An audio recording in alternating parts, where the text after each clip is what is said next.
안녕하십니까. 이번 강의는 저희가 장례 시 고려해야 될 점에 대해서 공부해 보도록 하겠습니다. 최근 들어와서는 제가 상을 당했을 때 모든 것을 어떤 장례식장에 맡겨가지고 제가 장례를 치르게 되는데요. 그 부분에 대해서 제가 공부해 보도록 하겠습니다. 제가 이제 장례식장에 가가지고 제가 어떤 장례를 치르는데 우리가 처음 당하는 일이기 때문에 이게 여러 가지 미흡한 점이 있는데 제가 특히 유의를 하셔야 될 점에 대해서 공부를 해보도록 하겠습니다. 통상 장례를 당했다 그러면 주가 되는 사람은 돌아가신 분의 조상이라고 생각하시면 됩니다. 그렇기 때문에 우리 조상이 돌아가실 장지, 묻히게 될 장지가 좋은 자리를 선택했는지, 아니면 돌아가실 조상의 관은 좋은 관을 선택했고 입고 갈 수의는 그 좋은 수의를 선택했고 관은 어떤 좋은 걸 했는가에 대해서 제가 신경을 써야 되는데, 최근 들어와서는 어떤 주와 객이 전도된다 그런 말이 있죠. 가장 중요한 조상분의 어떤 편안함을 추구해야 되는데, 그것보다는 어떤 저희가 예법, 우리가 상복을 어떻게 입어야 되는 거고, 저희가 손님이 왔을 때 인사는 어떻게 하고, 여러 손님이 오셨을 때 대접은 소홀하지 않게, 그리고 가장 중요한 것, 돈은 어떻게 받아야 될지, 이런 것만 신경 쓰다 보니까 돌아가신 조상분들은 관을 어떤 걸 쓰고 수의는 어떤 걸 입히고, 이런 상태에 대해서는 모든 것을 장례식장에 일임하다 보니까 이런 안 좋은 사태들이 벌어지게 되는 겁니다. 그렇기 때문에 저희가 우선 지켜보셔야 될 거는, 첫 번째로 수의를 어떤 거를 선택하셔야 된다가 가장 중요한 것입니다. 우리가 수의라는 거는 장례식장마다 약간의 차이가 있지만은, 종류로 말하면 사람이 직접 짠 수의도 있고 기계로 짠 수의도 있고, 최근 들어서 한국산, 중국산, 기타 다른 외국에서 들어온 수의도 있을 뿐더러 제가 가격도 천차만별입니다. 3, 40만 원대에서 시작해가지고 500만 원, 금으로 된 수의, 여러 가지 수의가 있지만은, 수의의 가장 핵심은 우리가 인조섬유로 된 수의를 쓰지 않는다는 겁니다.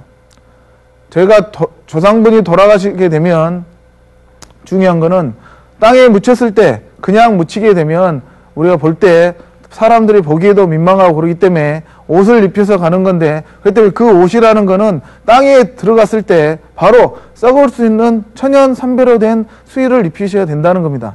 그런데 저희가 선택하실 때 장례식장에 계시는 분들의 말만 듣고 어떻습니까? 비싼 게 좋은 거라고 생각하고, 제가 우리나라 게 좋은 거라고 생각하는데, 제가 이렇게 파묘를 해보거나 제가 관을 빼가지고 봤을 때 보면 그렇지가 않는다는 겁니다. 그렇기 때문에 저희가 인조섬이냐 아니면 천연섬이냐 국산이냐 중국산이냐를 떠나서 가장 좋은 섬유라는 거는 제가 땅에 묻혔을 때 1, 2년도 안 돼서 바로 썩을 수 있는 이런 섬유가 돼야 된다는 겁니다. 그렇기 때문에 이런 부분을 확인하기 위해서는 제가 섬유의 그 삼배 끝자락을 제가 가위로 잘라가지고 불을 태워보셔가지고 확인을 해보셔야 된다는 겁니다.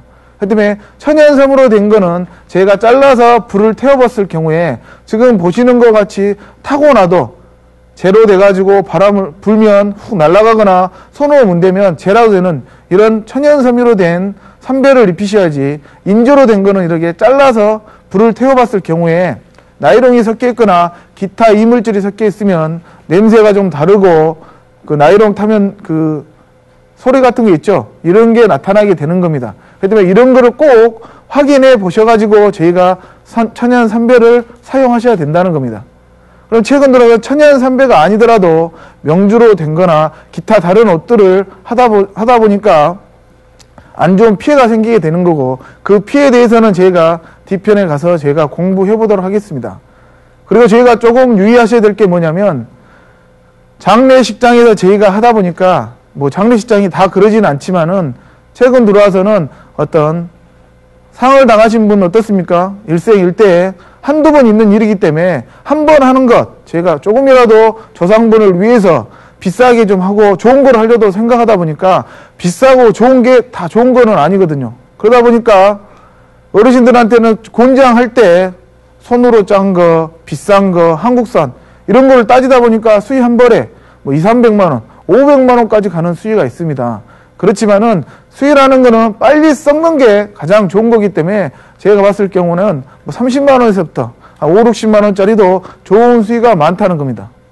그리고 저희가 또 한 번 확인해야 될 거는 뭐냐면 여러 수위 중에 고르는데 그 수위를 가지고 저희가 끝자락을 잘라서 불로 태워보한답니다. 불로 태워보지기도 하고 아니면 샘플들이 있습니다. 뭐 A, B, C라는 게 있다 그러면 A의 어떤 삼배의 샘플, B의 샘플, C의 샘플을 있어가지고 그걸 다 태워보면 전부 천연 섬유로 된 삼배입니다. 왜 그러냐면 그 제가 입히는 옷은 나이롱이 섞였을지도 모르지만은 직접 태워주는 삼배는 전부 다 천연 삼배로 만들어졌기 때문에 태울 때는 다 천연 삼배 같지만은 제가 조상분을 모시고 이장을 하거나 10년 후에 빼서 보게 되면 우리가 통상 어르신들 어떻습니까? 관 안에다가 그 입관식 하실 때 입힌 수위를 직접 그 수위를 잘라서 불에 태워보진 않죠. 그렇기 때문에 선택할 때만 불로 태워보기 때문에 불로 태워봐 줄 때만 좋은 수위가 좋은 섬유로 보여주고 입힐 때는 가격이 이게 좋은 수위로 했는지 나쁜 수위로 했는지 우리가 확인할 길이 없다는 겁니다. 그렇기 때문에 저희가 삼배라는 거는 우리가 조금 더 신경을 쓰시고 입관하실 때도 그 수위가 지난번에 저희가 선택했던 수위가 맞는지도 확인하시고 아니면 이 끝자락을 또 잘라봐 가지고 우리가 확인을 해줘야지만이 어떤 장례식장에서 안 좋은 생각을 못하게 될 거라고 생각을 하는 겁니다. 그리고 또 한 가지는 저희가 이제 관을 선택하는 게 있습니다. 관이라는 거는 최근 들어와가지고 뭐 기독교식이 많이 들어오고 기타 여러 시설들이 들어오다 보니까 지금 보시는 것 같이 관의 종류도 상당히 많이 있습니다. 이런 관들은 제가 통상 10년 이상이 돼도 썩지가 않습니다. 그렇기 때문에 예전부터 전통적으로 저희가 쓰는 관은 어떻습니까? 오동나무 관, 얇은 오동나무 관, 오칠이 되지 않는 오동나무 관을 저희가 쓰는 겁니다. 충청도나 경기도 지방에서는 저희가 장을 지낼 때 땅을 파고 나서 중요한 건 탈관을 한다 그럽니다. 관을 버리고 조상들만 땅에 들어가는 겁니다. 그렇지만은 우리 전라도나 경상도 지방은 아직도 관을 씁니다. 관을 쓰다 보니까 관이라는 건 어떻습니까? 땅에 들어가게 되면 이게 빨리 썩어야 되는데 이 관이 오칠이 돼 있고 관이 두껍고 서양식으로 돼가지고 뭐 이렇게 층층이 돼 있다 그런다면 이 관들은 10년, 20년이 돼도 썩지가 않는다는 거고 그러면 이 관 안에 어떤 공간이 남아 있음으로써 조상들의 안 좋은 피해가 생긴다는 겁니다. 그렇기 때문에 저희가 조상을 좋은 곳에 모시고 아니면 관을 좋은 거를 쓴다 생각하면 어르신들이 비싼 관을 선택하십니다. 우리가 오동나무, 오칠이 되지 않는 오동나무 관을 선택하게 된다면 우리가 10만원, 20만원, 비싸야 30만원 정도밖에 되지 않습니다. 그러지만은 제가 이렇게 가가지고 20만원짜리 30만원짜리 관을 선택하게 된다 그러면 그 계셨던 분들이 뭐라 그러냐면 돌아가셨으면 좋은 걸 써줘야 되지 않겠냐 그러면서 권해주는 게 보통 100만원 이상이 되고 오칠도 되고 색깔도 반짝반짝하고 여러 장식도 돼 있고 지금 보시면 어떤 문양도 많이 들어가 있죠.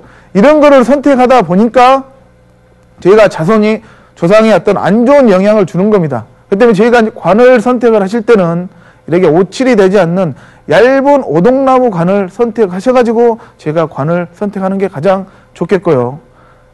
장례식장에서 제가 여러 장례식장을 돌아다 보니까 얇은 오동나무 관은 배치를 해놓지 않는 데가 있습니다.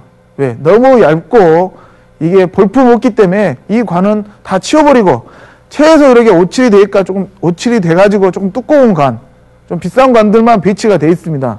그럴 경우에는 제가 어떻게 하셔야 되냐면 저희 조상분은 화장을 하니까 화장관을 주라 그러면 그 오동나무 얇은 오동나무에 오칠되지 않는 관을 제가 어디서 가져오게 돼 있습니다. 그렇기 때문에 제가 관을 선택하실 때도 비싼 게 좋은 게 아니라 빨리 들어가서 썩는 게 좋은 거라고 생각하시고 우리가 그 남들 이목이나 여러 사람들의 생각이 중요한 게 아니라 조상이 편안해야 되기 때문에 수위도 비싸고 싼 게 중요한 게 아니라 천연삼배로 돼가지고 빨리 썩는 것, 관도 빨리 썩는 게 가장 중요하다고 생각하시면 되겠습니다.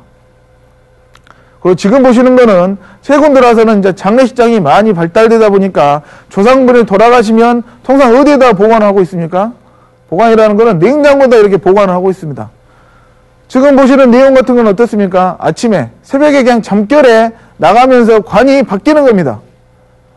이거는 반이 바뀌다 보면 사람이 많이 있다 보면 상관이 없는데 적다 보면 반이 바뀌어도 금방 찾을 수가 있지만 최근 들어서 어떻습니까? 큰 장례식장 가면 하루에도 뭐 4-5분이 이렇게 나갑니다. 그러다 보면 냉장고에서 간을 빼고 이름을 쓰고 하더라도 혹시라도 바뀌는 경우가 생기게 됩니다. 그랬을 경우에는 어느 분은 화장을 하고 어느 분은 조상을 모셨는데 그분이 바뀌고 나면 조상을 찾을 방법이 없다는 거고, 이런 이야기는 많이 들리죠. 조상을 모시고 나서 잠을 잤는데 꿈에서 어머니께서 계속 꿈에서 아버님이 왜 나를 버리고 어디로 가셨냐 이런 말들이 막 꿈에서 나타나니까 꿈자리가 뒤숭숭하고 뭔가 이상하다 생각하셔가지고 직접 다시 파묘를 해가지고 관을 파서 보니까 돌아가시는 아버지가 있는 게 아니라 젊은 처자가 다 누워있다는 겁니다. 어떻습니까? 장례 입장에서 바뀌다 보니까 이런 현상들이 생기는 거고, 그날 나가셨던 그 젊은 처자의 그 자손들을 찾아가서 보니까 그분은 화장을 했다는 겁니다. 그런 걸 본다 그러면 우리가 조금이라도 신경을 쓰지 않는다 그러면 우리가 조상이 바뀔 수도 있는 거기 때문에 제가 장례식장에서는 손님들을 대접하고 뭐 밤새 접대를 한다거나 아니면 뭐 인사하는 게 가장 중요한 게 아니라 상을 당했더라도 조상의 장지가 중요하고 관이나 수의 이런 거를 신경 쓰셔가지고 주객이 전도되는 일이 없도록 제가 신경을 써야 될 것 같습니다.